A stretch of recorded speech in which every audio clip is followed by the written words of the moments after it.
بسم اللہ السمیع العلیم اعوذ باللہ من الشیطان الرجیم بسم اللہ الرحمن الرحیم۔ میرا نام doctor Riafat Mahmood, head physio therapist Kulsoom international hospital. میں تقریباً 8 سال سے سرونگ ہوں کلثوم انٹرنیشنل میں، اور میں آج تھوڑا سا آپ سے فزیو سے ریلیٹڈ ڈسکس کرنا چاہوں گا کہ فزیو تھراپی کیوں ضروری ہے۔ جیسے کہ وقت کے ساتھ ساتھ شعور ضرورت اس کی بڑھتی جا رہی ہے۔ ایک پرو ایکٹیو اپروچ ہے، ایک ری ایکٹیو اپروچ ہے، مطلب کہ کسی بھی مسئلے کو شروع ہونے سے پہلے اگر آپ روکتے ہیں تو پرو ایکٹیو اپروچ آتی ہے۔ اگر کوئی مسئلہ ہو گیا ہے، کوئی باڈی میکینکس میں ڈسٹربنس ہوگی اور پھر آپ اس کی کریکشن کی طرف جاتے ہیں تو یہ آپ کی ری ایکٹیو اپروچ آتی ہے۔ تو جس طرح وقت گزر رہا ہے، ایڈوانسمنٹ آ رہی ہے ٹیکنالوجیز کے اندر، ٹریٹمنٹس کے اندر، تو فزیو تھراپی جو ہے ایک انٹیگرل پارٹ ہے ٹیم ورک میں، کہ ہم اس ٹیم کا ایک بہترین حصہ ہیں جو ایک آپ کی ہیلتھ کیئر میں آتی ہے۔ ہمارے بغیر ٹیم تقریباً نامکمل ہے۔ آپ سرجری کو لے لیں، آپ میڈیسن کو لے لیں، کارڈیک کو لے لیں، وقت کے ساتھ جس طرح مہد سے لے کے لحد تک، کہ پیدائش سے لے کر آخر تک جو ہے ہماری ضرورت پڑتی ہے۔ اب یہ سوچ آئے گی لوگوں کے ذہن میں کہ کیسے ہیں۔ کئی بچے ایسے ہوتے ہیں جو پیدائشی طور پہ معذور پیدا ہوتے ہیں، کئی بچے ہوتے ہیں جو پیدائش کے کچھ عرصے بعد ان کو کچھ ایسے ڈیزیزز لاحق ہو جاتی ہیں جس میں سی پی سب سے کامن ہے، سیریبرل پالسی، جس میں بچوں کے اعضاء ڈھیلے پڑ جاتے ہیں یا اعضاء بہت زیادہ اکڑ جاتے ہیں، ان کو ضرورت پڑتی ہے۔ پھر ہماری اس سے اوپر کی ٹین ایجرز آتے ہیں۔ تو جو دور ابھی چل رہا ہے اس میں ٹین ایجرز کا، کووڈ کے بعد اسپیشلی ٹین ایجرز کا سب سے بڑا ایشو میں ایز اے فزیو تھراپسٹ جب دیکھ رہا ہوں، نیک ایک اور بیک ایک بہت زیادہ ہے، کامن ہوئی ہے نیک ایک بیک ایک۔ وجہ کیا ہے؟ یا تو انہوں نے جو چائلڈ ہولڈ تھا اس کے بعد جب انہوں نے شروع میں اسکول لیا، اب ہمارے اسکولنگ کے بیگ بہت ہیوی ہیں، بچوں میں ارلی ایج کے اندر اسکولیوسس، کائفوسس ڈیولپ ہو رہا ہے۔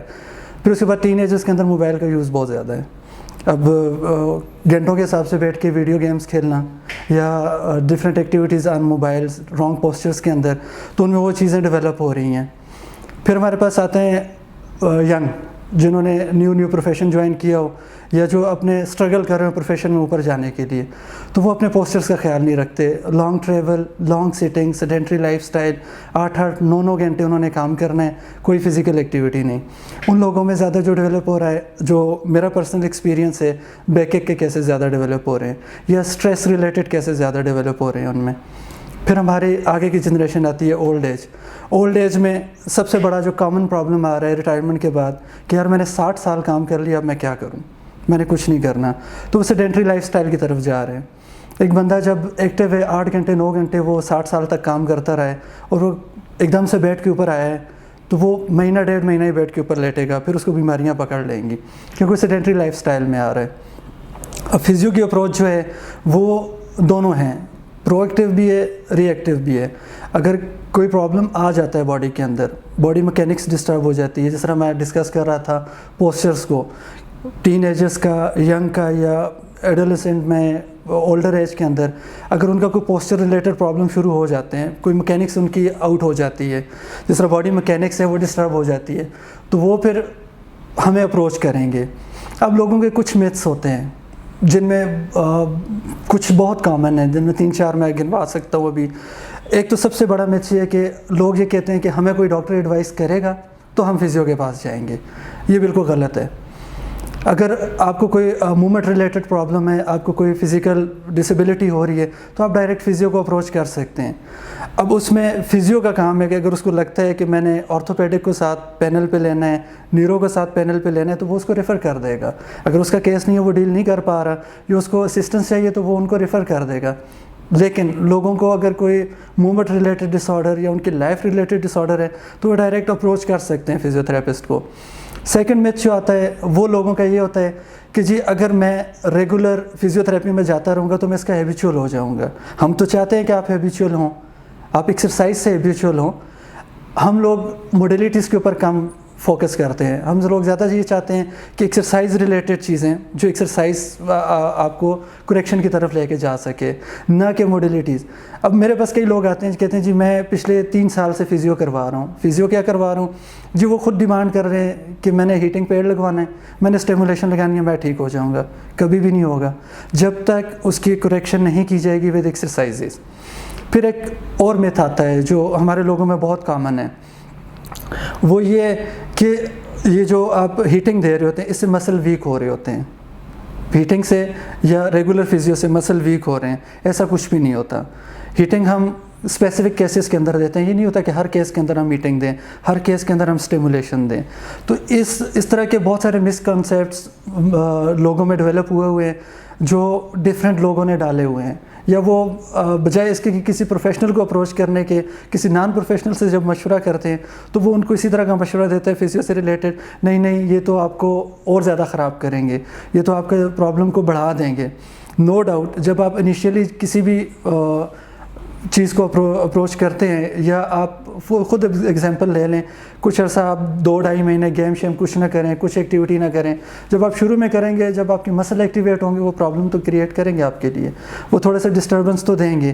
اسی طرح فزیو کے ساتھ ہوتا ہے، جب وہ آپ کے لیے ایکسرسائزز ڈیزائن کرے گا، اسپیشل ایکسرسائزز ڈیزائن کرے گا، تو آپ کو تھوڑا سا پرابلم مسلس کے اندر شروع میں رہے گا، مسل سور ہو سکتے ہیں، فٹیگ ہو سکتے ہیں۔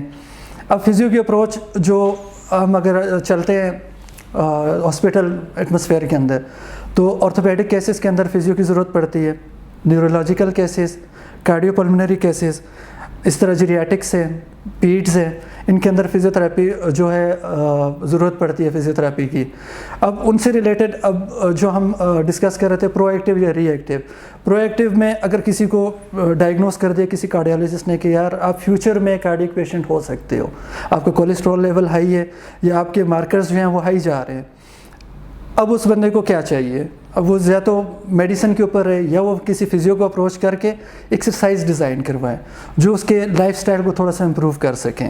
اسی طرح آرتھوپیڈک کے پاس کیس آیا بیکک لے کے، ینگ ایج کا بندہ ہے، 30 ایئر ایج ہے اس کی، اگر وہ آرتھوپیڈک کے پاس گیا ہے، آرتھوپیڈک نے اس کو میڈیسن پرسکرائب کر دی ہیں، نیکسٹ اس نے ایکسرسائزز بتا دی، اس نے میڈیسن تو لینا شروع کر دی ہیں لیکن ایکسرسائزز نہیں کر رہا، وہ ریہیبلیٹیشن کی طرف نہیں جا رہا، وہ اپنے آپ کو کریکشن کی طرف نہیں جا رہا، تو وہ میڈیسن اس کو بہت زیادہ نقصان دے سکتی ہیں فیوچر کے اندر، کیونکہ زیادہ دیر پین کلرز لینا، زیادہ دیر اینٹی انفلیمیٹری میڈیسن یوز کرنا، یہ آپ کو پرابلمیٹک کر سکتی ہیں as compare with physio. Physio آپ کو جو ہے پروٹیکٹیو ہے، وہ آپ کو پروٹیکٹیڈ وے کے اندر مینیج کرتا رہے گا۔ تو فزیو تھراپی آپ کی جو ہے بالکل کریکشن کی طرف اور آپ کے جو ہے سیڈنٹری لائف سٹائل کو امپرومنٹ کی طرف اور آپ کے لائف سٹائل کو چینج کر سکتا ہے اور امپرومنٹ دے سکتا ہے آپ کے فیوچر لائف سٹائل کو، اور پروٹیکٹ کر سکتا ہے آپ کو کسی بھی انجری سے بیفور ہیپننگ۔ تو اس کے لیے آپ فزیو تھراپی کو یوز کر سکتے ہیں۔ جیسے کہ ہم بات کر رہے تھے پرو ایکٹیو اور ری ایکٹیو اپروچ کے اوپر، تو اگر آپ لوگوں کو کوئی بھی فزیکل ڈسیبلٹی ہے یا کوئی پرابلم ہے تو آپ ہمیں کنسلٹ کر سکتے ہیں۔ ہم کلثوم انٹرنیشنل میں سرونگ ہیں لاسٹ 8 ایئر سے، ہمارے پاس کوالیفائڈ سٹاف ہے، ویل سیٹ اپ ہے، one of the best in Islamabad ہے، اور ویل کوالیفائڈ سٹاف ہے۔ تو ہماری ٹائمنگ صبح مارننگ 9 to 8 چلتی ہے، 2 شفٹس کے اندر ہم کام کر رہے ہیں، تو آپ لوگ ہمیں اپروچ کر سکتے ہیں۔ فیوچر کے لیے ہم اسی طرح کی ویڈیوز آپ لوگوں سے شیئر کرتے رہیں گے۔ یہ تو آج ہمارا انٹرو تھا، تو اب اس کے بعد جو ہماری ویڈیوز آئیں گی وہ کیس ریلیٹڈ ہوں گی، کچھ کیسز جو ہمارے پاس کامن ہے جس طرح بیک ہے، نیک ہے، شولڈر ہے، تو ان کا ہوم مینجمنٹ آپ لوگوں سے ہم شیئر کریں گے۔ تو آج کے لیے اتنا ہی، شکریہ۔